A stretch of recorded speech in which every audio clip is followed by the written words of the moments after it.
কোথায় বিরাজ করতেছে। সেই দৃষ্টিকোণ থেকে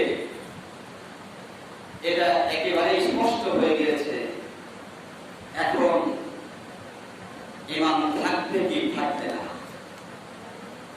মুসলমানের মুসলমানিত্ব থাকবে কি থাকবে না, ইসলাম থাকবে কি থাকবে না, মুসলিম উম্মার পরাজয় হবে না বিজয় হবে, সেই সন্নিকট প্রদেশ তৈরি বর্তমান হয়ে গেছে। কোনো কথা ঠিক কিনা? সেই পরিস্থিতির মোকাবেলায় আমাদেরকে ঈমানের উপর অটল থাকতে হবে, ঈমানের উপর অবিচল থাকতে হবে। কারণ এই মুহূর্তে আমার হৃদয়ের মাঝে ঈমান কতটুকু আছে এটা যাচাই বাছাই করার একটা পরিবেশ তৈরি হয়ে গেছে, ঠিক কিনা? এজন্য আমাদেরকে যে ঈমান শেখার জন্য, যে ঈমানের প্রশিক্ষণ দেওয়ার জন্য বিশ্বনবী সাল্লাল্লাহু আলাইহি ওয়াসাল্লাম এই ধরাতলে এই মাসে এসেছিলেন, সেই শিক্ষার উপর, সেই ঈমানের উপর আমাদেরকে অটুট থাকতে হবে, অবিচল থাকতে হবে। বলতে ঠিক কিনা? ঈমানের পথে অবিচল থেকে আমার মরণ যেন হয়। ঈমানের পথে অবিচল থেকে আমার মরণ যেন হয়। তোমারই কাছে মিনতি আমার, তোমারই কাছে মিনতি আমার, মাময়ির দয়াময়। ঈমানের পথে অবিচল থেকে আমার মরণ যেন হয়। বলুন ঠিক কিনা? আমার বন্ধুরা, সেই ঈমান অবিচল রাখার জন্য, ঈমানকে অটুট রাখার জন্য বিশ্বনবী মুহাম্মদুর রাসূলুল্লাহ সাল্লাল্লাহু আলাইহি ওয়াসাল্লাম ওই আইয়ামের জাহিলিয়াতের যুগে দুনিয়ায় এসেছিলেন মানুষকে তাদের ঈমানের পথ দেখিয়ে দেওয়ার জন্য, সত্যের পথ দেখিয়ে দেওয়ার জন্য, তাদেরকে ভীতি প্রদর্শন করার জন্য। আল্লাহ তাআলা বলেন, ইন্না আরসালনা বিল হাক্কি বাশীরাও ওয়া নাযীরা। সূরা ফাতির 24 নম্বর আয়াত। রব্বুল আলামিন বলেন, হে নবী, আমি আপনাকে দুনিয়ার যুগে, দুনিয়ার জিন্দেগিতে আপনাকে প্রেরণ করেছি সত্য সহকারে গোটা মানবতার জন্য ভীতি প্রদর্শনকারী আর সুসংবাদ দানকারী হিসাবে। বলুন সুবহানাল্লাহ। ভীতি প্রদর্শনকারী এবং সুসংবাদ দাতা হিসাবে আল্লাহ রাব্বুল আলামিন আমার নবীকে এই দুনিয়ার জিন্দেগিতে পাঠালেন, কারণ মানবতা অন্ধকার জন্য জাহিলাতের মধ্যে নিমজ্জিত হয়ে তাদের ঈমান হারিয়ে পথভ্রষ্টের পথে চলে গিয়েছে। বলুন কথা ঠিক কিনা? আমার বন্ধুরা, বর্তমান অবস্থা কিন্তু সেই পরিবেশ তৈরি হয়ে গিয়েছে। আজকে মানুষ সভ্যতার যুগে অসভ্যতার চরম শিখরে পৌঁছে গিয়ে তারা আলোকে উতরিয়ে তারা বাতিলের পক্ষে, অন্ধকার থেকে বেশি বেশি ধাবিত হচ্ছে। বলেন কথা ঠিক কিনা? আল্লাহ রাব্বুল আলামিন তাই বিশ্ব নবীকে, এই গোটা মানবতাকে ওই জাহিলিয়াতের কবল থেকে, ওই অন্ধকার রাস্তা থেকে আলোর পথ দেখিয়ে দেওয়ার জন্য আল্লাহ রাব্বুল আলামিন তার রাসূলের মাধ্যমে সংবিধান আল কোরআন পাঠিয়ে দিয়ে আল্লাহর নবীকে স্পষ্টভাবে জানিয়ে দিলেন, রাসূল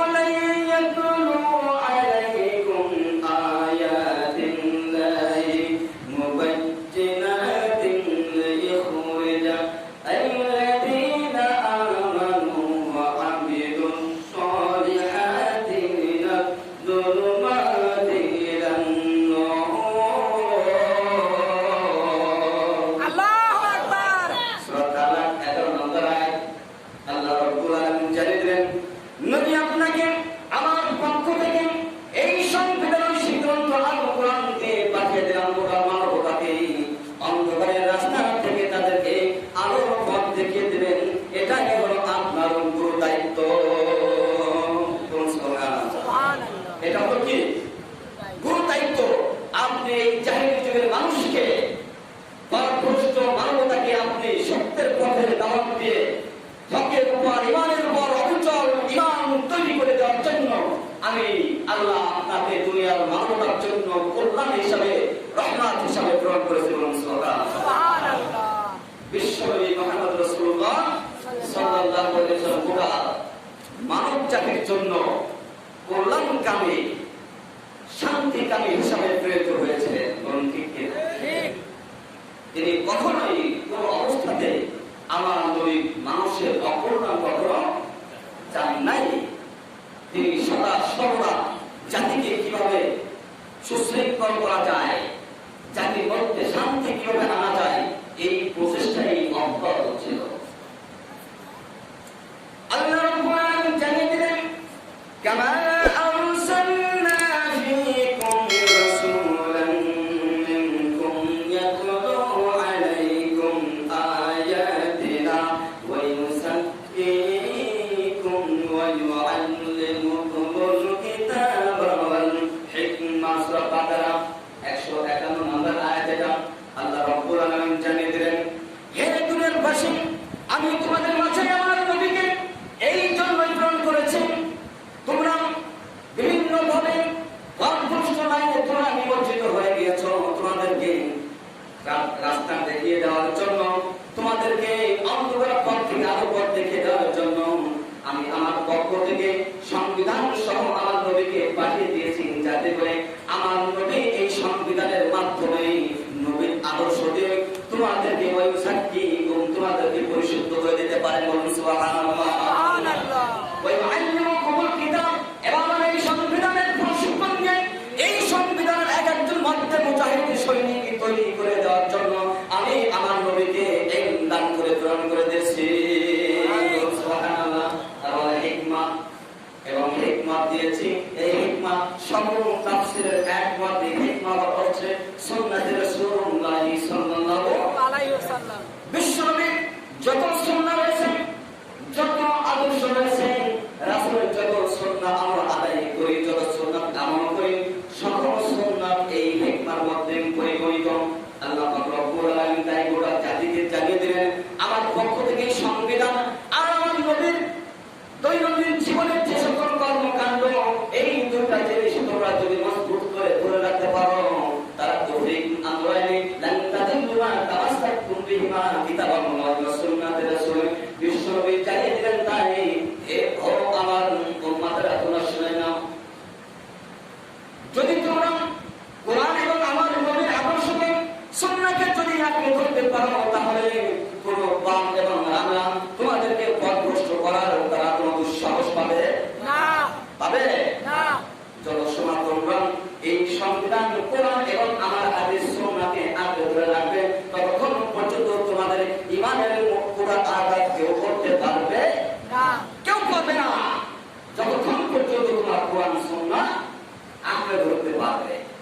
তাহলে বোঝা যায় যে আমরা কোরআন সুন্নাহর রাস্তার, কোরআন সুন্নাহর পথের প্রতি হওয়ার পরেও আমার মনে হয় আসল কোরআন সুন্নাহর বিধান আমরা বুঝি না এবং মানি না।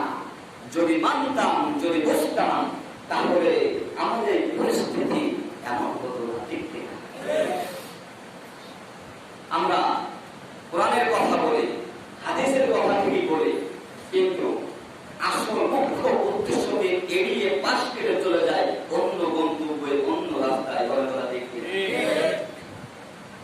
আসল হচ্ছে সঠিক জ্ঞান, সঠিক আমলের অভাব। সঠিক জ্ঞান এবং সঠিক আমলের অভাব। যদি এই অভাবটা যদি আমাদের মধ্যে না থাকতো, তাহলে আজকে আমাদের মধ্যে এত বিভেদ, এত দলাদলি, এত হিংসা, এত বিদ্বেষ, এত কূটনৈতিক, এত মুনাফিকি, এত ঠাট্টারি, এত মিথ্যাচারী থাকতো না। কোনো কথা ঠিক কিনা? শুধুমাত্র আমরা আসলে মুখ্য উদ্দেশ্য, রাসূল সাল্লাল্লাহু আলাইহি ওয়াসাল্লাম রবিউল আউয়ালে এসেছিলেন, তার জন্ম মৃত্যু বার্ষিকী, শুধু মৃত্যু বার্ষিকী পালন করে এখানে শেষ করে দেয়। কেউ হয়তো মিলাদের মাধ্যমে, কেউ ইয়া নবী সালাম মালাইকার মাধ্যমে, কেউ অথবা একদিন একটু সিরাত মাহফিলের আয়োজন করে আমরা এই দিনটি উদযাপন করে থাকি। কিন্তু এই দিনটির আবির্ভাব কেন হলো, কিসের জন্য, এই বিষয়টা আমরা কেউ দলিয়ে খতিয়ে দেখতে চাই না। কারণ আসল বিষয়টা যখনই দেখবো তখনই তো আমার টেনশন শুরু হয়ে যাবে দুনিয়ার জিন্দেগিতে। কি টেনশন? চাকরি হারাবার টেনশন, মায়ের খাওয়ার টেনশন, ঘর বাড়ি ছেড়ে চলে যাওয়ার টেনশন, হ্যাঁ, রক্তপাতের টেনশন, জীবন দিতে হতে পারে, সেই টেনশন আপনার আমার মধ্যে জাগ্রত হয়ে যায়। এই কারণেই আমরা সঠিক কথা বলি না, সঠিক জিনিস বুঝি না, আমলও করি না, তাই বুঝো খাচ্ছি। আমি সেই কথাটি আপনাদের সামনে পরিষ্কার করতে চাই ইনশাআল্লাহ। আমার ভাইরা, বিশ্বনবী মুহাম্মদ রাসূলুল্লাহ সাল্লাল্লাহু আলাইহি ওয়াসাল্লাম গোটা মানবতাকে এই প্রশিক্ষণ দেওয়ার জন্য, ঈমানের পথে অবিচল হওয়ার জন্য, ঈমানের উপর অটল থাকার জন্য, তাওহীদের পক্ষে থেকে, ঈমানের পক্ষে থেকে আল্লাহর রাজ্যকে মজবুতভাবে ধারণ করার জন্য গোলাম তার এই জমিনের মালিকের বিধান ছাড়া যাতে তার জীবনে আর পুরো নীতিমালা সে অনুসরণ না করে, গোলাম যাতে করে তার গোটা জিন্দেগির মধ্যে কোন অবস্থাতে যেন আর কোন মানবোচিত আয় পর্যায়ে সে নিজেকে পরিচালনা না করে, জাতিকে পরিচালনা না করে, নিজের পরিবারকে পরিচালনা না করে, নিজের সমাজকে যেন পরিচালনা না করে। এই কারণে আল্লাহ পাক রব্বুল আলামিন প্রধান যে টার্গেট দিয়ে, যে উদ্দেশ্য দিয়ে বিশ্বনবী মুহাম্মদুর রাসূলুল্লাহ সাল্লাল্লাহু আলাইহি ওয়াসাল্লামকে দুনিয়ায় পাঠিয়েছেন, আল্লাহ রাব্বুল আলামিন সেটা ভোট করে দিয়েছেন কোরআনের মধ্যে। বলেন ঠিক কিনা? শুনবেন সে কথা? বলেন। শুনবেন? বলেন। মানার নিয়তে না শুধু শোনার নিয়তে? মানার নিয়তে। মানার নিয়তে ইনশাআল্লাহ। ইনশাআল্লাহ তো? ইনশাআল্লাহ। আমরা মানার নিয়ত নিয়ে শুনবো। কে হাত করে দেখান তো একটু। ইনশাআল্লাহ। আল্লাহ তোমাদের গুনাহগুলোকে কবুল করুন। বলেন আমিন। আমিন। আমি নিঃসন্দেহে বলতে পারি, আমার এই দীর্ঘ প্রায় 5 মাসের অভিজ্ঞতায় আপনাদের ভিতর যে ঈমানের চেতনা জাগ্রত হয়েছে, আমরা একটা জিনিসই বুঝি, একটা জিনিসই করতে চাই, একটা কাজই করতে চাই। আমার সামাজিক ক্ষেত্রে আমার দল যেটাই হোক না কেন, আমার একটা মুখ্য মৌলিক পরিচয় হলো আমি মুসলিম। ঠিক কিনা? আমি মুসলমান হিসাবে কোরআন সুন্নাহর বাইরে কোনো কথা মানতে রাজি না, শুনতে রাজি না। ঠিক কিনা? সুতরাং কোরআনের পক্ষে থাকবো, তাতে আমি যে দলে চলে গেলাম। ঠিক কিনা? যদি কোরআনের পক্ষে আমার দল না থাকে, আমি ওই দলকে তাক দিয়ে প্রত্যাখ্যান করে ফিরে আসবো কোরআনের পথে। কে কে আছেন? আল্লাহু আকবার। আল্লাহ কবুল করেন। বলেন আমিন। তাহলে শুনবো মানার নিয়তে ইনশাআল্লাহ। ইনশাআল্লাহ। আসুন তাহলে আল্লাহ পাক রব্বুল আলামিন তার নবীকে কেন পাঠালেন এই দুনিয়ার জিন্দেগিতে? আল্লাহ তাআলা বলেন,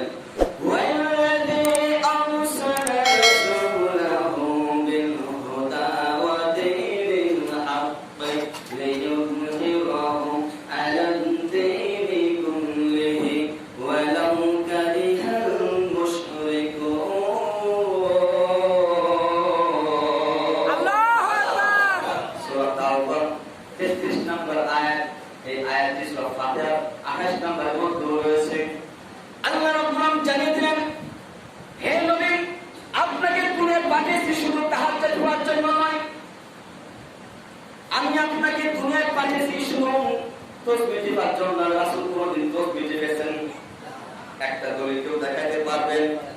আমি বিতর্কের দিকে যাব না, কিন্তু একটা জয়ী হাদিসও দেখাতে পারবেন না বিশ্ব নবীর জিন্দেগিতে এরকম দানা মামা বানায়া তসবিহ দিয়েছেন তিনি। আমার মধ্যে হাদিসের ভাষা সেটা হলো সুবহানাল্লাহ, আলহামদুলিল্লাহ, আল্লাহু আকবার।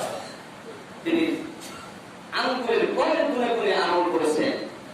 আর যেখানে রাসূলের যে সুন্নাহ, সেখানে যদি অন্য কিছু আবিষ্কার হয়, সুন্নাহকে অ্যাবাউট করে, তখন ওটা বেদাতে পরিণত হয়ে যায়। ঠিক যাব না। আমি শুধু বলতে চাই, কোরআন এবং সুন্নাহ ছাড়া কিছু মানতে রাজি না। এই কারণে রব্বুল আলামিন জানিয়ে দিলেন, নবী আপনাকে দুনিয়ায় পাঠিয়েছি শুধু আনুষ্ঠানিক কিছু ইবাদত বন্দী করার জন্য নয়, এরকম ইবাদত বন্দী তো আমার ফেরেশতারাই করে, বলেন ঠিক কিনা? তারা সদা সর্বদা সর্ব অবস্থাতে গুণকীর্তন করে কার? আল্লাহ। পশু পাখি গুণকীর্তন করে কার? আল্লাহ। গাছপালা প্রচুরতা প্রশংসা করে কার? আল্লাহ। সবাই প্রশংসা করছে কিনা? কিন্তু আল্লাহ রাব্বুল আলামিন আপনাকে আমাকে একটা টার্গেট দিয়ে দূরে পাঠিয়েছেন। আল্লাহ তাআলা জানেন নবী আপনাকে দূরে পাঠানোর উদ্দেশ্য হলো লিইউযহিরাহু আলাদ দীনি কুল্লিহি। এই গোটা সমাজে মানব রচিত যত নিয়ম কানুন রয়েছে, মানব রচিত যত আইন প্রণয়ন করা হয়েছে, সকল নীতি মানার উপরে আমার কোরআনের সংবিধানকে বিজয় করার জন্য আপনাকে পাঠিয়েছি। বলুন সুবহানাল্লাহ। তাহলে সুন্নাত শুরু কি জিকির করা নয়, সুন্নাত খালি তাহাজ্জুদ পড়া নয়, সুন্নাত শুধু মেসাজ করা নয়, সুন্নাত শুধু পাগড়ি মাথায় দেওয়া নয়। বলেন ঠিক কিনা? ঠিক। সুন্নাত নয় শুধু দাওয়াতের মেহমান, সুন্নাত নয় শুধু খাওয়া শেষে মধুপান, আরো কিছু সুন্নাত আছে তুমি জানো কি? জানলেও জীবনে কখনো তা মানো কি? ঠিক না? সুন্নাত শুধু নয় দাওয়াতের মেহমান, সুন্নাত শুধু নয় খাওয়া শেষে মধুপান, আরো কিছু সুন্নাত আছে তুমি জানো কি? জানলেও জীবনে কখনো তা মানো কি? সুন্নাত শুধু নয় পাগড়ি মাথায় দেওয়া, আর সুন্নাত হলো অন্যায়ের বাধা দেওয়া। সুন্নাত শুধু নয় মেষে চড়াতে যাওয়া, আর সুন্নাত হলো রাষ্ট্রনায়ক হওয়া। মুহাব্বতে তার খালি দৌড়ানি, মুহাব্বতে তার খালি দৌড়ানি, আবু বকরের মতো পাশে থাকো কি? আরো কিছু সুন্নাত আছে তুমি জানো কি? জানলেও জীবনে কখনো তা মানো কি? পারবো মানতে? আমার বন্ধুরা, আল্লাহ রাব্বুল আলামিন জানিয়ে দিলেন নবী আপনাকে দুনিয়ায় পাঠিয়েছি একমাত্র আমার দিনকে বিজয়ী করার জন্য। তবে শুনে রাখুন, আমার এই দিনকে বিজয়ের জন্য, আমার বিধানকে, আমার আইনকে আমার জমিনে বাস্তবায়ন করার জন্য আপনার একটা গ্রুপ আপনার বিরুদ্ধে অবস্থান নেবে কি নেবে না? আপনার বিরুদ্ধে একটা গ্রুপ অবস্থান নেবে, তারা কোশ্চিনিক কালেও এটা পছন্দ করবে না। ওয়ালাউ কারিহাল মুশরিকুন। স্পষ্ট জানিয়ে দিচ্ছে, যারা মুশরিক, যারা আমি আল্লাহর বিধানের সঙ্গে শিরক করে, যারা কুফরি করে, এই সকল মানুষরা কখনো আপনার এটা পছন্দ করবে না। আপনি যখন এই কথা বলবেন তাদের মধ্যে এলার্জি জেগে উঠবে কিনা? এলার্জি তো তারই ওঠে যার আছে, চুলকানি তারই ওঠে যার শরীরে কি আছে? এলার্জি আছে। বাগুন খাইলে চুলকানি হয়, এটা আমরা সবাই জানি। সবাই কি হয়? সবাই কি চুলকানি হয়? তার হয়? যার এলার্জি আছে তারই হয়। যার এলার্জি আছে তারই বাগুন খাইলে কি চুলকানি হয়, চুলকানি শুরু হয়। যার মধ্যে পাটপাড়ি, মুনাফিকি, মুশরিকি, ইহুদি খ্রিস্টানদের পাঁচ একটা গোলাম যারা, তারাই কথা শোনার সঙ্গে সঙ্গে তাদের মধ্যে এলার্জি জাগ্রত হয়ে যাবে। এইগুলা এলার্জি হতে যায়। আর যাদের মধ্যে ঈমান আছে আল্লাহ, তাদের ঈমানটা বাড়িয়ে দেন কে? আল্লাহ বাড়িয়ে দেন। কিন্তু এই সকল যতই তারা চুলকাক না কেন, যত যাই কিছু করুক না কেন, বিজয়ের দায়িত্ব হাতে নিয়েছেন কে? আল্লাহ। এই দুনিয়ার জগতের মানুষ চাইবে আল্লাহর দ্বীনকে নির্বাপিত করার জন্য, কিন্তু যতই তারা ষড়যন্ত্র করুক না কেন, চক্রান্ত করুক না কেন, আল্লাহর দ্বীনকে, ইসলামকে নির্বাপিত করার অন্যতম দুঃসাহস ক্ষমতা ওদের নাই, ঠিক কিনা? কারণ এই দ্বীনকে বিজয় করার দায়িত্ব গ্রহণ করেছেন কে? আল্লাহ। রব্বুল আলামিন জানিয়ে দিলেন, ইউরিদুনা লিইউতফিউ নূরাল্লাহি বিআফওয়াহিহিম ওয়াল্লাহু মুতিম্মু নূরিহি ওয়ালাউ কারিহাল কাফিরুন। আল্লাহু আকবার। আল্লাহ রাব্বুল আলামিন জানিয়ে দিলেন, এই সকল বামে এবং রামেরা, এই সকল মুশরিকরা, মুনাফিকরা, গাদ্দার, মির্জাফর যারা রয়েছেন, তারা যতই চেষ্টা করুক না কেন, যত চক্রান্ত করুক না কেন, নবী আপনার এই দিনকে, আমার এই দিনকে তারা যতই নিভিয়ে দেওয়ার জন্য যতই চক্রান্ত করুক না কেন, আমি আল্লাহ রাব্বুল আলামিন আমার দিনকে আমি বিজয় করে ছাড়ব। আল্লাহু আকবার। কোন টেনশন আছে? না। টেনশন কি বলতো? সে টেনশনটা হচ্ছে এই ইমানের পথ অবিচল রাখবেন কে? আল্লাহ। এই অবিচল থাকার টেনশন আমাদের এখন। ইমানের পরীক্ষা চলতেছে, আপনি ইমানের পক্ষে থাকবেন না বেঈমানের পক্ষে থাকবেন? আপনি হকের পক্ষে থাকবেন না বাতিলের পক্ষে থাকবেন? আপনি ইসলামে থাকবেন না বাতিলের পক্ষে থাকবেন? আপনি আল্লাহর দলভুক্ত হবেন না শয়তানের দলভুক্ত হবেন? আপনি মুহাম্মদ রাসূলুল্লাহ সাল্লাল্লাহু আলাইহি ওয়াসাল্লামের দলভুক্ত হয়ে থাকবেন না ইহুদি খ্রিস্টানদের দলভুক্ত হয়ে থাকবেন? এটাই পরীক্ষা চলতেছে বর্তমান সময়, বলেন ঠিক কিনা? এই সময় চলতেছে সিরাতের মাসে, তো এটাই দরকার আগে, ঠিক কিনা? যে সিরাতের আয়োজন হলো আমার নবীকে নিয়ে, হে নবী আপনাকে আমি পাঠিয়েছি গোটা মানবতার জন্য, গোটা দুনিয়ার মানুষ যাতে আমার গোলামি, আমার দাসত্ব করে, এখানে যেন নিরঙ্কুশ ভাবে আমার দাসত্ব হয়, এই ব্যাপারে যেন কোন প্রকার সংশয়, কোন প্রকার তাদের মধ্যে বিভেদ যেন তৈরি না হয়, ঠিক কিনা? কিন্তু আমাদের মধ্যে বিভেদ আছে কি নাই? আছে কি নাই? অথচ আল্লাহ রাব্বুল আলামিন জানিয়ে দিলেন সূরা আশ-শুরা 13 নম্বর আয়াত। আয়াতটি অনেক লম্বা, আমি মধ্যের অংশ মূল কথাটি বলবো। আল্লাহ রাব্বুল আলামিন জানিয়ে দিলেন, আন আকিমুদ দীনি ওয়া লা তাতাফাররাকু ফীহি। আল্লাহু আকবার। আল্লাহ রাব্বুল আলামিন জানিয়ে দিলেন, হে দুনিয়াবাসী শুনে রাখো, যারা আমাকে প্রভু হিসেবে স্বীকার করো, তোমরা শুনে রাখো, আমি আল্লাহ রাব্বুল আলামিন তোমাদেরকে জানিয়ে দিলাম, তোমরা সামাজিক বন্ধনে অনেকে অনেক বর্ণ, অনেক বংশ বিভেদ থাকতে পারে, এক একজন এক এক কোয়ালিটি থাকতে পারে, কেউ ধনী, কেউ গরিব, কেউ সাদা, কেউ কালো, কেউ উঁচু বংশ, কেউ নিচু বংশ, সকলে হলে মানুষ। তবে একটা বিষয় শোনো, এই ক্ষেত্রে বিভিন্ন পার্থক্য থাকতে পারে, একটা ব্যাপারে কোনো পার্থক্য থাকবে না।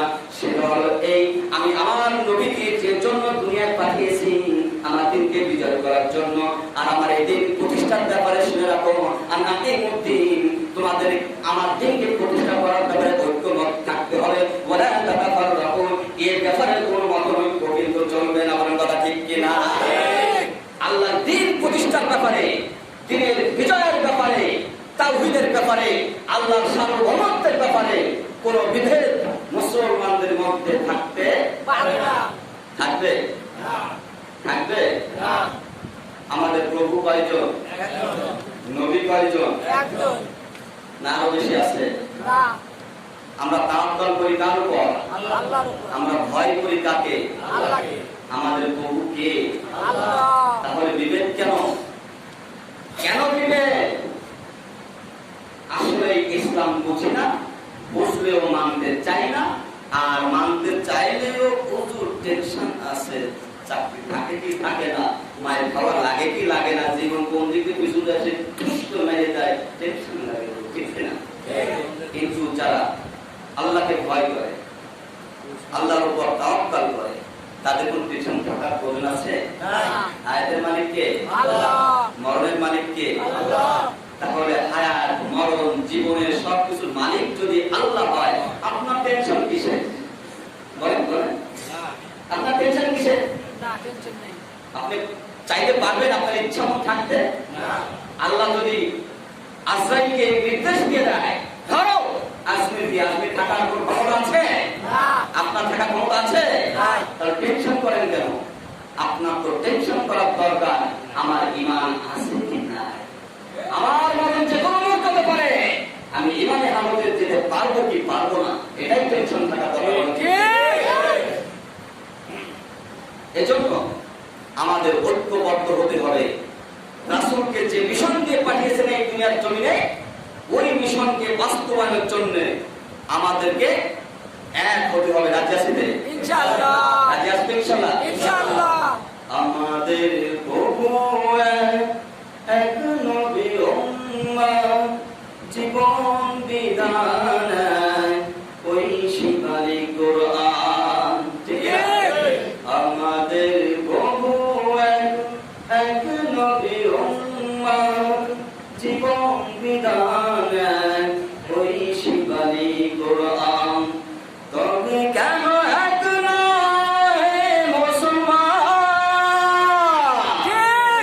এক হও, এক হও করিয়া আহ্বান। ঠিক না? তবে কেন এক নয় মুসলমান, এক হও, এক হও করিয়া আহ্বান। ঠিক না? সব কিছু এক, আমরা কেন করি? সব কিছু একচ্ছত্র এক প্ল্যাটফর্মে, আমরা কেন বিভিন্ন প্ল্যাটফর্মে? বরং কথা ঠিক কিনা?